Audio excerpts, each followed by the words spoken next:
Well, good evening and welcome. It's Tuesday night. It's night has fallen. It's dark outside, and so Purim has passed, and we are still in the book of Nahum. And I've been thinking about this name Nahum. Last week, I think I showed how judgment and salvation were intertwined. That, for example, in chapter 1, 9 to 11, there's judgment for God's enemies, and then then it moves to salvation for his people in 12 to 13, and then judgment, and then salvation, and judgment and salvation. And those of you who've been with us will know that I've said before that Nahum means comfort or compassion. But I discovered this week that Nahum and Nahum, well, Nahum means compassion or comforter, and Nahum means sorrow or hunger. And those of you who are slightly better at Hebrew than me will know that the only difference between those two things are the vowels. And those of you who know something of Hebrew will know that there are no vowels in the original text. So it's yet another example of the skillful way in which this book has been put together, that the name of the book is both mourning and sorrow, comfort and joy.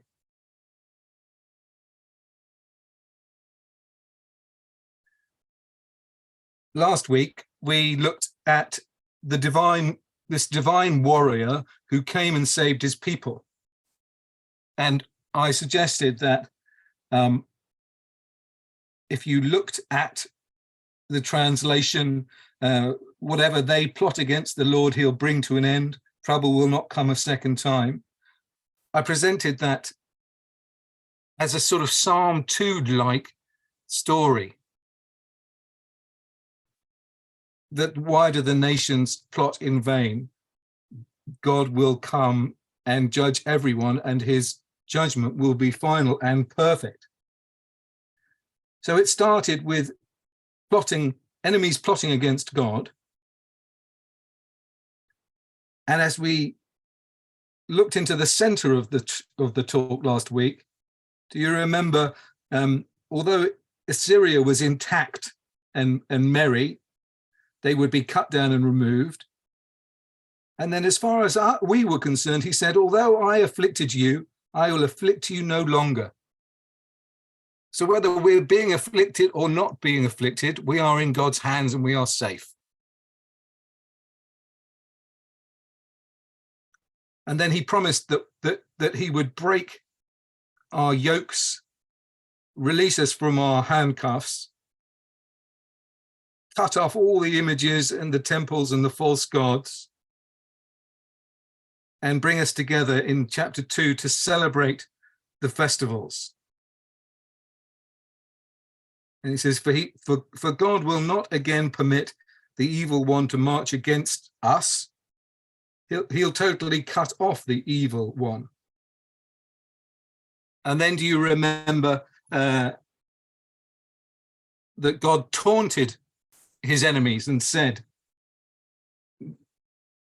I'm not going to let you get away with saying you weren't ready when I came to you, and that's why you were defeated. God says, guard your fort, watch your way, gird your loins, summon your mighty power. I think last week I reminded you of the song we used to sing in the playground. Come and have a go if you think you're hard enough. That he's saying, here I am. If you get yourself totally ready, like boxers before, boxers when they do those promotions for the events, they talk about how great they are and they say, I'm ready for you and all that sort of stuff.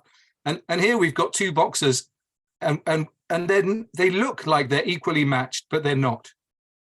And so often things that we think are too big for us to cope with, enemies that are too strong, situations that are difficult, they actually are difficult for us, but they're no match for this sovereign Lord. And then at the end of the text, we saw that the Lord is restoring the glory of Jacob and the glory of Israel. So in one sense, God's judgment means glory and restoration. But then the devastators were devastated. Do you remember that? The devastators were devastated. It's a bit like my trip to see Brighton play West Ham with my youngest son on Saturday. The West Ham supporters were devastating with their words from the very few people that were there by comparison to us Brighton fans. They were singing all sorts of taunts and songs like they were powerful, but they lost 4-0. And we ended up singing to them, "Can we play you every week? Can we play you every week? Can we play you every week?" We thought that West Ham supporters and West Ham might give us a kicking, but in the end we trounced them. And God's victory is as certain as Brighton's win against West Ham last week, or even Liverpool's 7-0 win against Manchester United.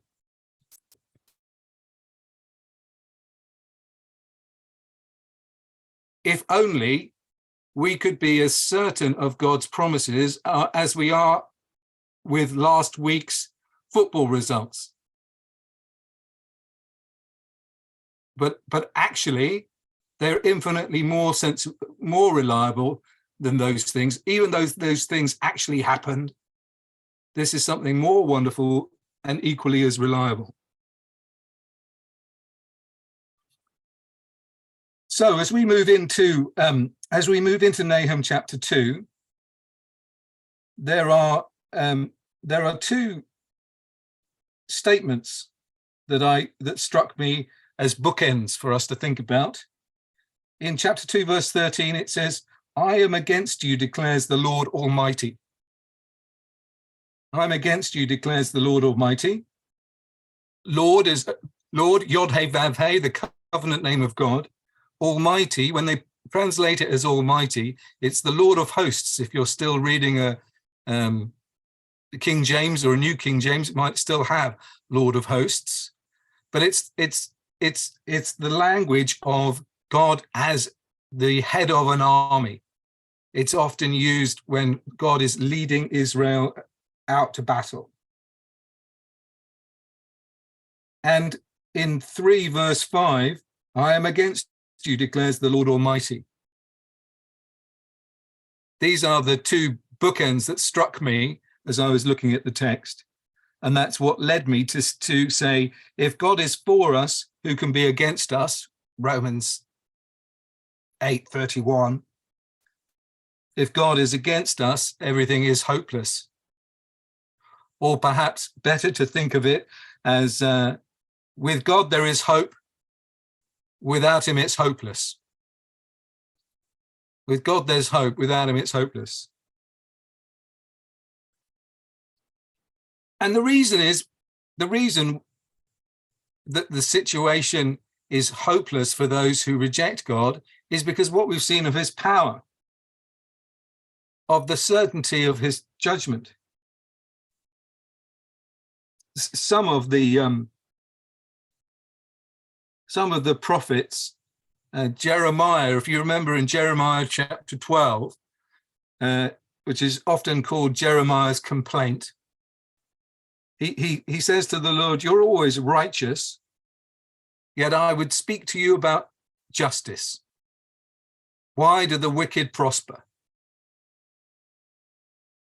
Do you not see all that's going on? Yes, I can see your mercy. Yes, I can see your righteous, but I got some questions about your justice." Nahum teaches us that God is just. And that's what we're going to see.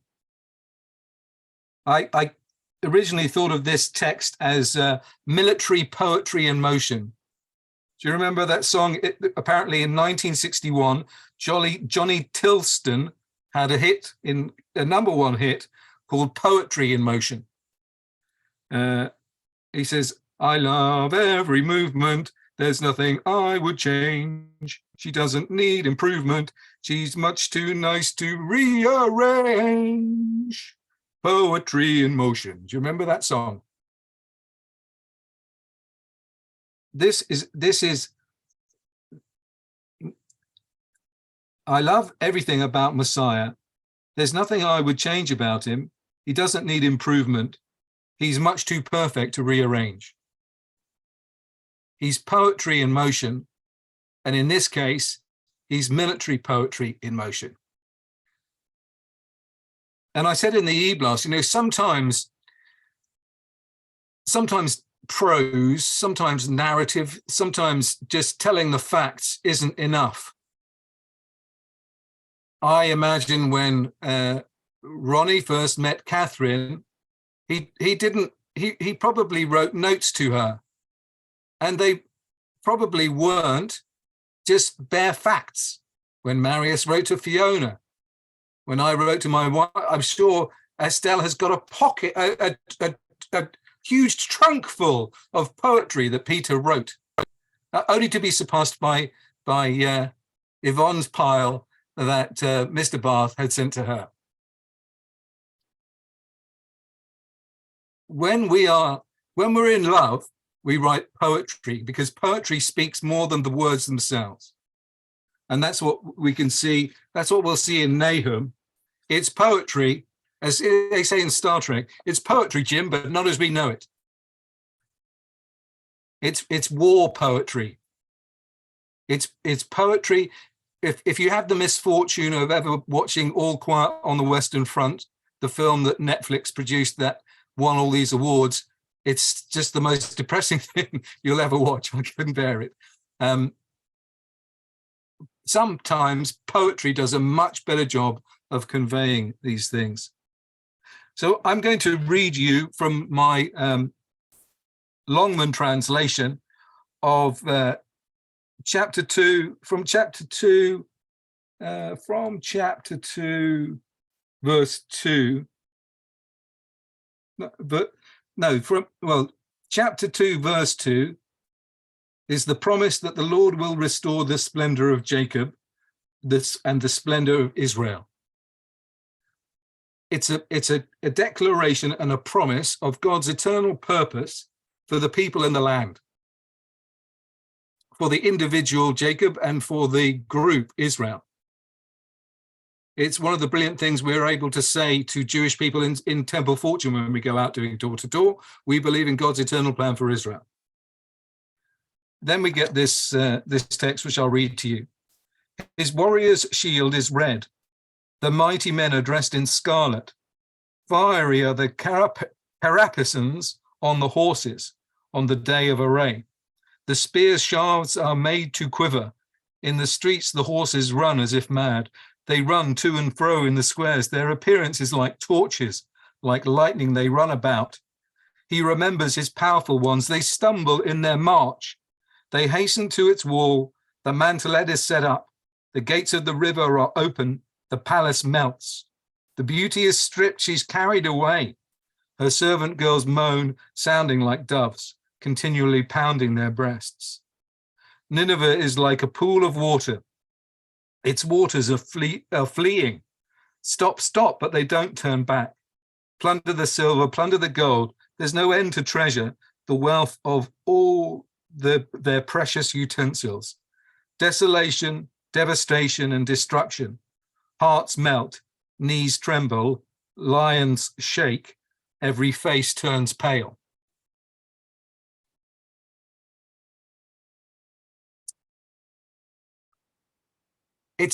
It might be helpful at some stage for you to Google images of Nineveh, and because you'll see these paintings of this great city on a lake. It's in some ways it's an ancient Las Vegas. Las Vegas sits in the middle of a desert, and it's this huge area of water and demonstration of human ingenuity, like Dubai, in the middle of the desert, or maybe like Beijing, displaying all the power and strength and wealth of China. Whereas if you travel just a little bit out of the city, it's poverty. Nineveh was the capital of the greatest empire of its day. And they had built this incredible palace without rival. It was a city without compare, an empire without any that had seen it as its duty to bring the world under its rule, and had succeeded. So his warrior's shield is red. The mighty men are dressed in scarlet. So we're getting used to parallelism. The warrior's shield is red. The mighty men are dressed in scarlet. As I've been saying before, it is difficult to know who these warriors are. His warriors, is that God's warriors? Is that Assyria's warriors? Or is it the warriors that will come and destroy the temple? Come and destroy Nineveh. His warrior's shield is red. The mighty men are dressed in scarlet. If it is Nineveh's army, they had polished copper shields which looked red. They had red uniforms, which probably looked intimidating, but in fact also doubled up as hiding any injuries. So you look indestructible if you're already red. If you go out like a British knight in a white gown with a red cross, as soon as you're stabbed, blood pours out and you can see you're injured. If you're bright red from the start, you can't see it, and so it's quite intimidating. But really struck by Isaiah 61, which I will read to you. Isaiah 61. Isaiah 63. Isaiah 63, verse 1. Who is this coming from Edom with his garments stained crimson red? Who is this robed in splendor, striding forward in the greatness of his strength? It is I, speaking in righteousness, mighty to say, why are your garments red like those of one treading the winepress? He replies by saying, I've trodden the winepress alone. From the nations, no one was with me. I trampled them in anger. I trod them down in wrath. Their blood splattered my garments. I stained all my clothing. For the day of vengeance was in my heart. The year of my redemption had come. I looked and there was no one to help. I was appalled that no one gave me support. So my own arm worked salvation. I trampled the nations in my anger and my wrath. I made them drunk and poured out their blood on the ground. Does that language remind you of a book we've been studying recently? Do you see how similar the language is? And so I'm going to suggest that this group of warriors is a group of warriors who are coming to do something now, to do something in the future, and then something eternal. Fiery are the caparisons on the horses on the day of Orion. So the spear shafts are made to quiver. The carapaces, they're those things that they put on the top of the head of the horse to protect it, and they used to put fiery flames on them to make them look scary. And the spear thing is like they hold the spears in their hands and bang them on the ground. I was going to go and get my broom and stamp it on the ground for you, but you can all do that if you like. Maybe think about Black Rod banging on the door of the Houses of Parliament at the opening of Parliament, or for those of you who've seen Gladiator, at the beginning of Gladiator, all the Romans are facing this sort of wild tribe, and they're all banging their weapons. And the Romans famously used to bang their shields with their spears. So that's the image that's taking place. And then in the streets, the horses run as if mad. They rush to and fro in the squares. Their appearance is like torches, like lightning they run about. That sounds pretty chaotic, doesn't it? Sounds pretty chaotic.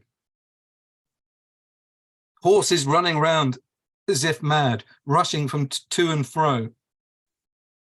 Appearances like lightning, like torches running around.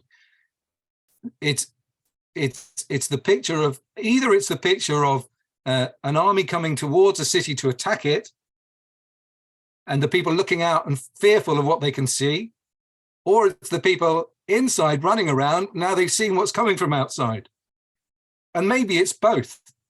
And maybe that's what war feels like, and maybe that's Nahum's intention as a writer, why he's constantly keeping us in suspense. The suspense that the NIV and all the other translations have tried to get rid of by inserting the word Judah and inserting the word Nineveh is precisely what the writer is trying to communicate. And when he wants you to know that it's Nineveh, he'll tell you. He remembers his powerful ones. They stumble in their march. They hasten to its wall. The mantelet is set up. More confusion. Who's the he? He remembers his powerful ones. Is that Yahweh? Is that the king of Assyria? Or is that the Medes coming to attack, or the Babylonians commander coming to attack?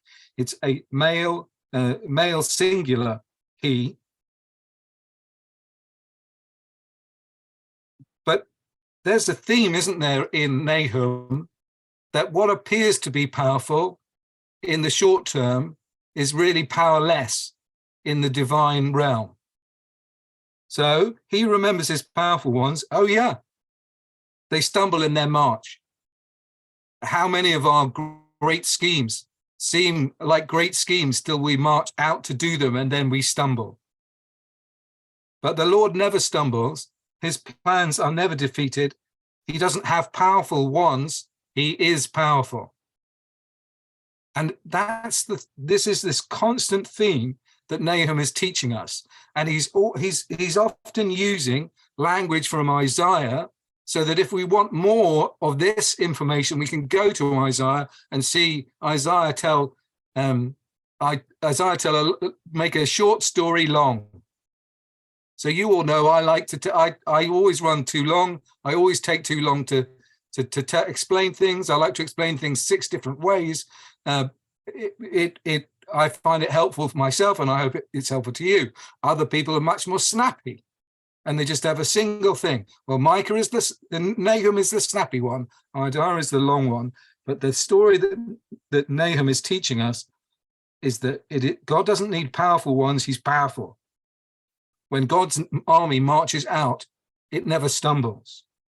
And no matter what you might see with your eyes, what's being revealed to us in this document is an ultimate truth.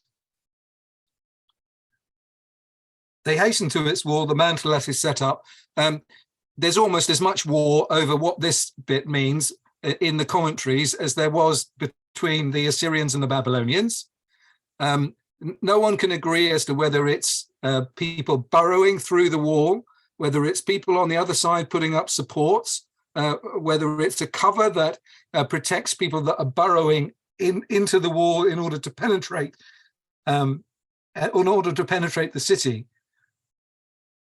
But there's just this picture here of people hastening to be ready for battle, whether it is by if you watch films, the cowboys or whatever battle, there's always people preparing on the inside and the people preparing on the outside. And the big question in the film is, who's going to be more prepared? Like Clint Eastwood films, we always knew Clint Eastwood was going to win in the end. Didn't matter how many enemies he faced. In the good and the bad and the ugly, we knew it might be tragic, but we knew what the outcome would be. What is true with the good and bad and the ugly is also true with Nahum. the story will have pain in it. People we love will die, but the outcome will be victory.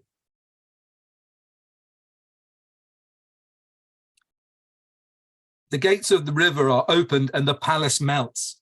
This is my favorite verse, because do you remember I told you that that Nineveh was had a palace without compare that was surrounded by water?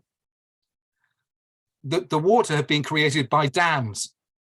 And so the idea, they built these dams, filled it with water, filled the space with water, so that they would have both a moat as protection, like in Camelot, but also that they would have water if they were besieged. So it was a sort of a double thing, like it was a protection and also something that they would need if they were under attack.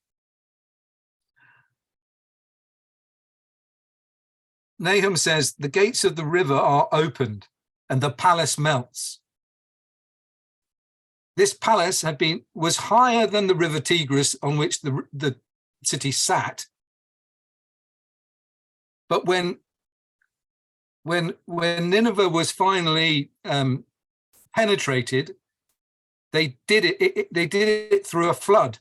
And again, the commentators can't say whether it's a flood because of rainfall or the diversion of the Tigris, but our text says the gates of the river are opened. And it fits in my mind the idea that that either the aggressor opened the gates to let the floodwaters of the dam swoop in to the city, cause panic, and then they could follow in after the water had gone because it was higher and it would drain away. Or somebody from the inside who was trying to escape didn't realize what they were doing and then flooded the city. I have a friend whose name I will not mention, who got a job in the Navy and ended up on a submarine, and he got fired from the submarine because he opened a valve in the submarine on the what's it called, the ballast tank, and suddenly the front of the submarine filled with water and it nosedived and threw everyone in the whole submarine on their backs, and it was extremely dangerous. And so they rectified it. Thankfully, no one died, but he was instantly dismissed.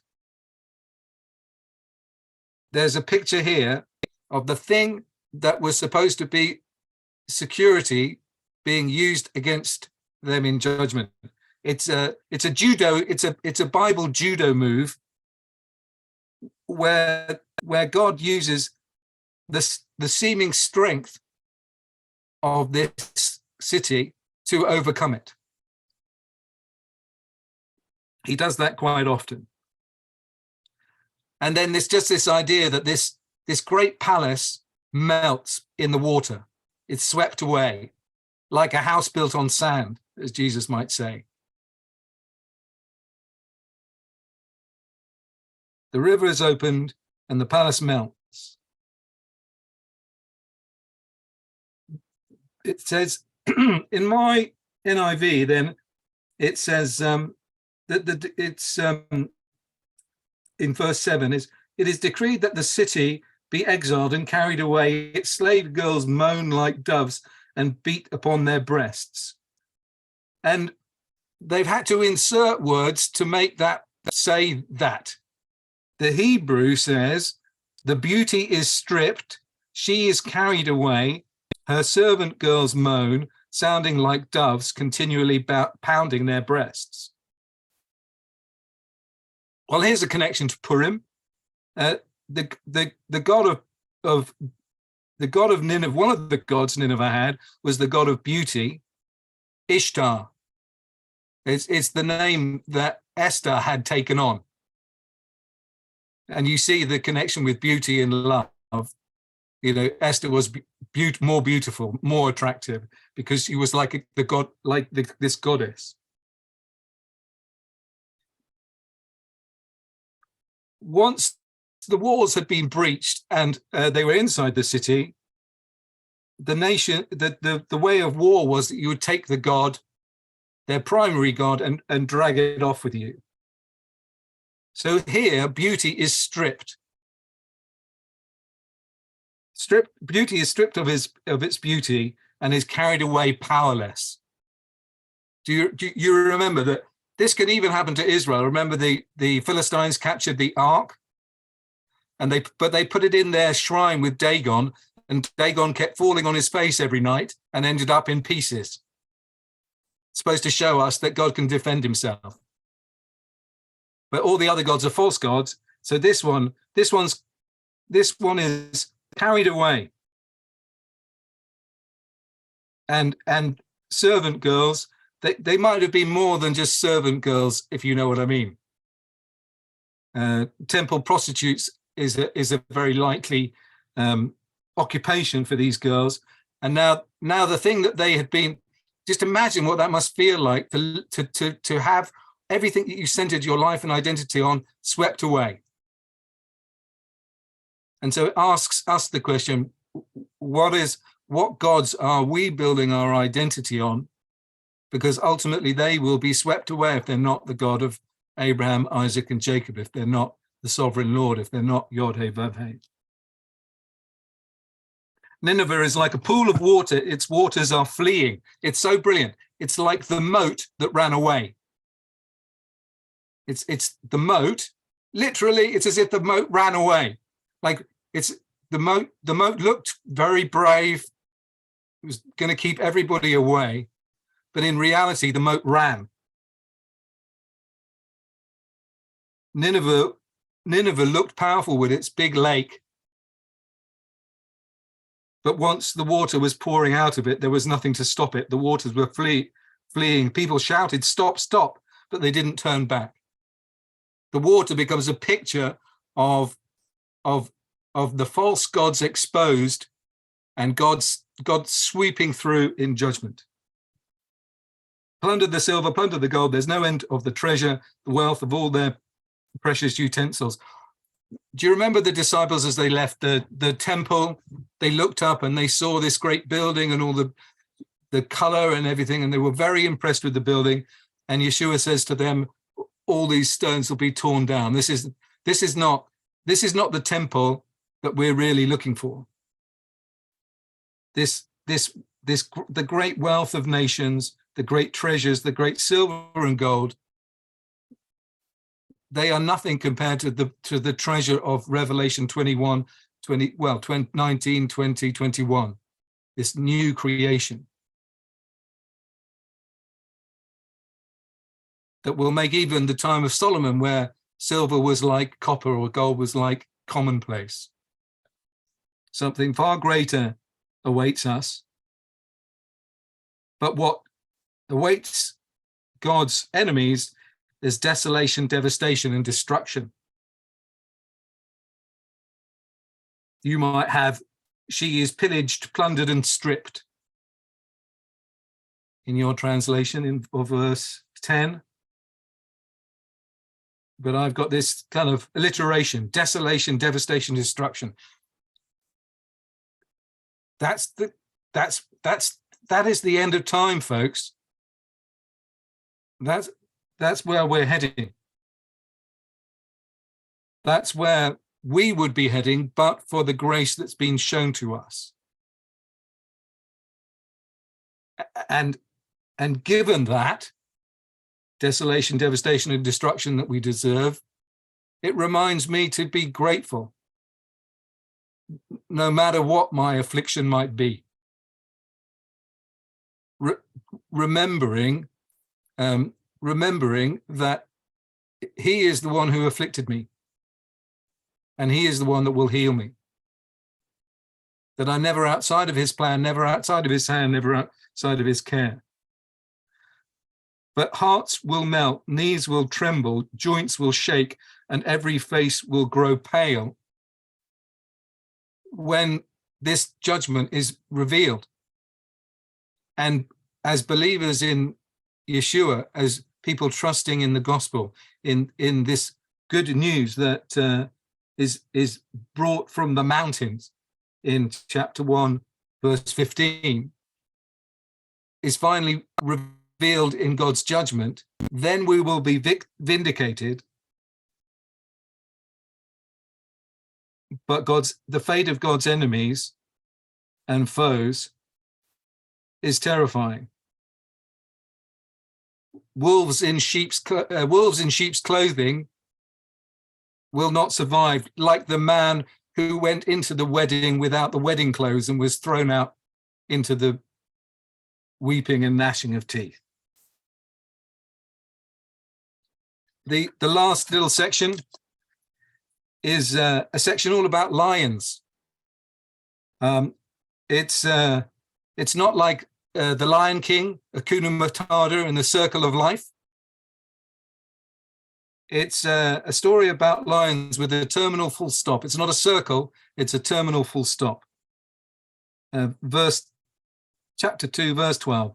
Where is the lion's cave and the feeding ground for their young? Where is the lion, where the lion and lioness go, and the lion cubs go without fear?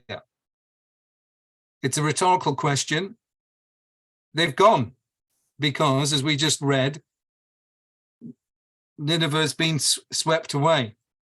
And if you've been to the British Museum and you'd seen all the exhibits that show Assyrian culture, you would know that lions were like the top predator, and Assyria considered themselves to be the top predator. They were like the lion of Nineveh. And so they would do that. You'll see a lot of lions in the imagery, in their shields, on their chariots. But now, Nahum says, the lion's cave is gone, where they were feeding their young, gone. The lion or lioness, it doesn't matter, male or female, gone. Children, gone. They felt secure. The world feels secure. The LGBTQ movement feels secure. They think they're lions, roaring. They're roaring at the bishops, telling them to change, to bless same-sex marriages. They're telling them to use gender-neutral pronouns for God. They think that they are lions. But their cave will be swept away, their young will disappear, and they will have nothing. There was a time in verse 13 where the lion tore at their prey and had enough of their cubs. They strangled prey for their mates and filled their lairs with prey and their dens with ripped up prey. So there was a time when Assyria's empire ravaged the world and was full of treasure. But that time is going to go, like a lion who once had plenty of food, now has none. And because I've been talking each week about how this is pointing to a much bigger story, again, we can see that although the wicked may seem to prosper now, in the end, they will fall. And we just neatly get to the first, behold, I'm against you, declares the Lord of hosts. Those two bookends that I talked about, I'm against you, declares the Lord Almighty, in chapter 2, verse 13, and chapter 3, verse 5. Behold, I'm against you. It's a really bold statement. It's a declaration, like in cricket when you declare. You know you've won, so you don't carry on, you just declare. The victory's won. They're going to declare. And he says, I'll burn your chariots in smoke. Chariots, again, go to the British Museum, see how the Assyrians did warfare. Chariots were the symbol of their power. He'll destroy the symbols of their power. They live by the sword, they'll die by the sword. That's what it's saying. I'll cut off your prey from the land. The voice of your message will not be heard again. The voice of the message of the world, of the message of multi-faith, of multiculture, of atheism, of agnosticism, of all that will all be swept away. That voice you will never hear. You won't hear that. You'll never hear the voice of Stonewall or all these different organizations pushing their own agendas. The only voice you will hear is the voice of those on the mountains who bring good news.